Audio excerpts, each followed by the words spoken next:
Hey guys, welcome to me and Maisie's nightmare. This video is for those of you, which there's too many asking me what's happening with the cat, and I just figured I'd do a video. And if you're not interested in what's happening with the cat, just scroll on by, please. I'll have more narcissism videos up as soon as I'm able to. But this is my reality right now, and I'll be happy to share it with you guys. So sit back, grab yourself some tea, because I got stories. Oh my God. So we got home on Saturday, as you guys saw from that video. She was happy to be home, but she really doesn't understand why she has to be here. For those of you that may or may not know, when you bring a cat back that's been gone for a while, the other cats don't recognize their scent. So she came home to her favorite person of all time, her favorite cat of all time, Miles, which is her best friend. I call them lovers. He was hissing at her, but that's normal because she doesn't smell right to him. So she doesn't understand that. So that's been sad, as well as the fact that Miles does not understand why his mama is trapped in this room with her. And he's not very happy with me. Her brother, who's feral, see, I have to watch right now to make sure she doesn't lick her belly. So let's just watch all of us together. Yeah, her brother that's feral, he's been more like trying to come to the door and sniff her and cry, but he hasn't hissed at her. He's not as what do you call it, as Miles. Miles is just, he's got an attitude. He can have an attitude when he wants. So, basically they told me that, keep the e-collar on her and minister her meds by mouth. Now, yeah, right. The minute she got in the car on Saturday, she had that e-collar off of her. So what does this mean for me? Well, I have to make sure she doesn't lick her incision, because that can be a nightmare. With the cat's tongue is very, very rough, and that could be a nightmare within seconds, literally, you guys. So I am not going to, keep fighting with her to try to put the e-collar on. And also, I figured out what to mask the gabapentin in to keep her calm throughout the day. I'm supposed to be giving that to her every 8 hours. So, okay, so we went from Saturday all the way up to today. They wanted to know if she's going to the bathroom. She is not. So what she's doing, what she had been doing, is she'd been going to the bathroom and jumping out and crying. So I know that's not a good sign. So I had called her vet. They said, you have to call the emergency because we don't know what they're going to suggest. So her vet, my vet back here at home, because their emergency that I take her to is an hour away, suggested that we try lactulose. I think I'm saying that right. So I gave that to her 3 times. So you have to remember, I'm getting up when she gets up. I am monitoring. If she's up, I'm up. I have to monitor when it's time for her meds, when I'm trying to give her little small meals throughout the day because that's all she can handle. And so anyway, the lactulose did not help, and they wanted to see her today. So I bring her down to the emergency, which, if you guys don't know, the emergencies in all vets pretty much around America are completely insane due to the fact that people got animals, during the pandemic. And so there's too many, and they can't keep up with the volume is the problem. And so I got the runaround by several of the staff over there, and I had to basically be a bitch for them to take this seriously, because they told me initially, if she's not going to the bathroom in 2 days, that you need to call because we want to see her. So that's exactly what I did. And so let me try to flip the camera here.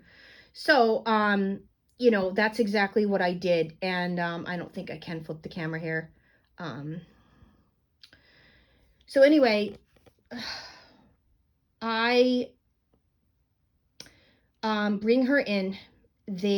finally through multiple times they also hung up on me. I love it when they do that. They pretend, oh, I don't know what happened, we got disconnected. No, they're hoping they'll hang up the phone and you will just go away. That's what they're hoping, because these people are overwhelmed. But not only that, I'm going to get to the fact that no matter if you're overwhelmed or not, you don't do what I'm about to tell you. So I bring her in. They bring her in the back. They come back. Is it okay if we do an x-ray? I said, I don't care what it takes at this point. I want to know what's going on. She's, I don't like what's happening and the fact that she's not going to the bathroom. So they come back. They're like, we have to wait for the x-ray, yada, yada. So I'm in the waiting room for 2 hours. So at this point, the doctor wants to speak to me. So I go back and the doctor is saying that, there is hardened stool in the x-ray. What we're going to do is we're going to give her an enema, and then we're going to put her in another room and see if she goes to the bathroom. And then, I'm going to give you the discharge paperwork.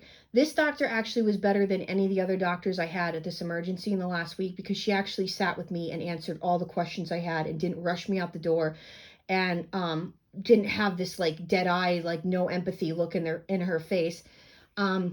So all of a sudden, like 2 hours later, and thankfully, I thank the Lord Jesus for my clients that were able to move their appointments with me again this week, and understand that I'm sitting here at the edge of a mattress doing sessions, or when she's finally like asleep, I can do them from the chair and from the desk. So I literally get this girl that's coming to discharge the cat. And mind you guys, my kennel for her, which is what she's in right now, is sitting out with me. The reason that I have to put her in this is because she's feral. So she doesn't like the little cat carriers. I can't get her in those things. Okay? I can't get her in a cat carrier. You can't get feral cats in there. They put up a fight. They're more apt to go into a larger space than they are, and I have to try to put like a sheet around the crate. Anyway, I digress. She comes out to give the discharge paperwork, and the girl at the, whatever, that you go check out with is like, oh, hey, are you from Maisie? Come over here. Like, because they can't wait to get your money out of you. So they take another $600 for me today. And I'm sitting there and I can smell like, as soon as the girl brought her over to me, because she grabbed this crate right here and brought her back.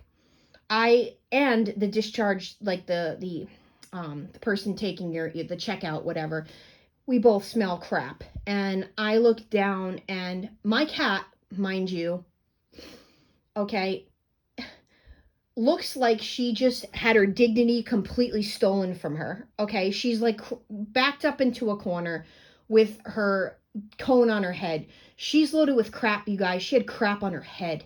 She had crap like caked on her back legs, like all on her tail, like pieces of crap everywhere on her. And don't forget, you guys, she's got a fresh incision on her stomach. Okay. And this girl's busy taking care of the payment on my credit card, and I can feel my blood boiling and I'm fuming. Now, another woman in the waiting room looks over at Maisie and she says, I just have to say, I'm a nurse, and the fact that they brought your cat back to you looking like that, I wouldn't tolerate it. I said, thank you very much. I said, so I got up, I went over to the front desk, and I said, someone needs to get down here right now and clean this cat up. I did not just give you guys $6,600 to bring Mike, and this isn't the first time, you guys. On Saturday, they brought her back with crap all over her back legs too. Like, don't you think for $6,000 they'd at least try to clean her up for you? And if, and here's my problem, okay? When I told the girl what I wanted her to do, I said, you take the blankets out of her crate, you put them in a bag, and you put some fresh towels down for her after you've cleaned her up. And she brings her back to me, but almost 45 minutes later, there's still crap kernels all over the towel. She's sitting on that, you guys, on her stomach. So I am not done with them. Okay, I've had it. I am exhausted. Um, I am beyond frustrated. Um, you just don't do things like this, and you don't wait for the owner to have to advocate for their cat like this. No belly, no belly, no belly. Okay. So no belly, no belly, no belly, no belly. So anyway, guys, that's what's happening now, and yeah, now if she doesn't go to the bathroom on her own, now they're looking at a sonogram. So please, you guys, keep Maisie in your prayers as well as me, because this is beyond trying. I obviously put plastic all throughout because, you know, she came back.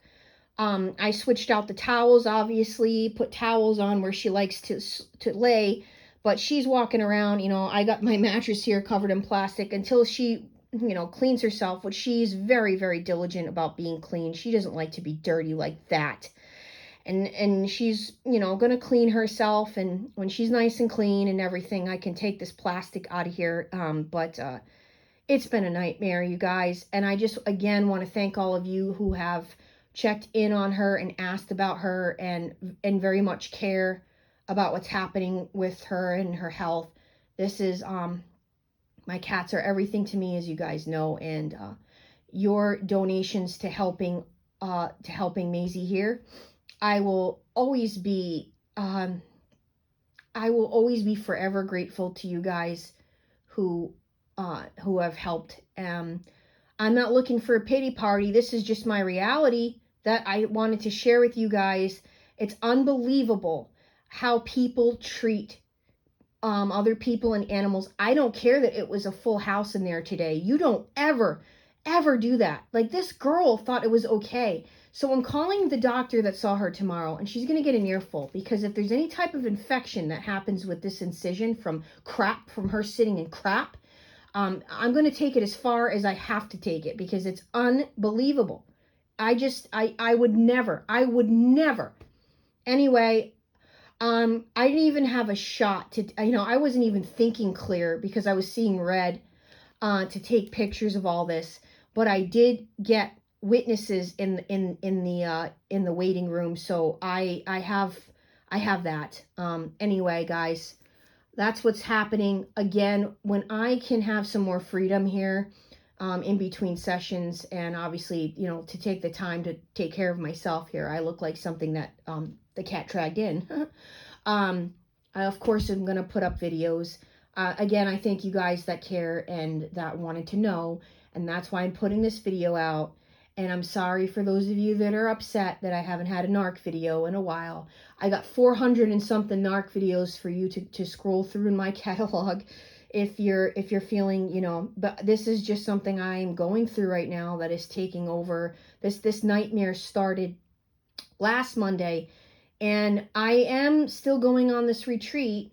Okay, people took time out of work, and I am going on it. Thank the Lord heavens, thank the heavens that my boyfriend Ronnie is going to travel back and forth to be here with her starting next Wednesday from work, and hopefully by then she's not going to need 24-hour watch. And I bought her a surgery suit that will cover her belly so that I can actually leave the house to like go get groceries. I've been doing DoorDash and literally running downstairs for 5-minute showers. So anyway, and to feed the other cats. So anyway,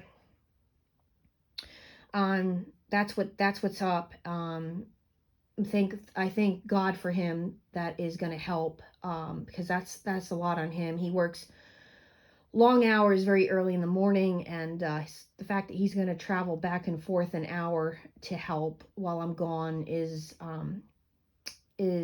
just he's words don't describe what an amazing man he is. So anyway, that's what's going on. I thank you guys that care, and I love you, and Maisie loves you too. Bye-bye.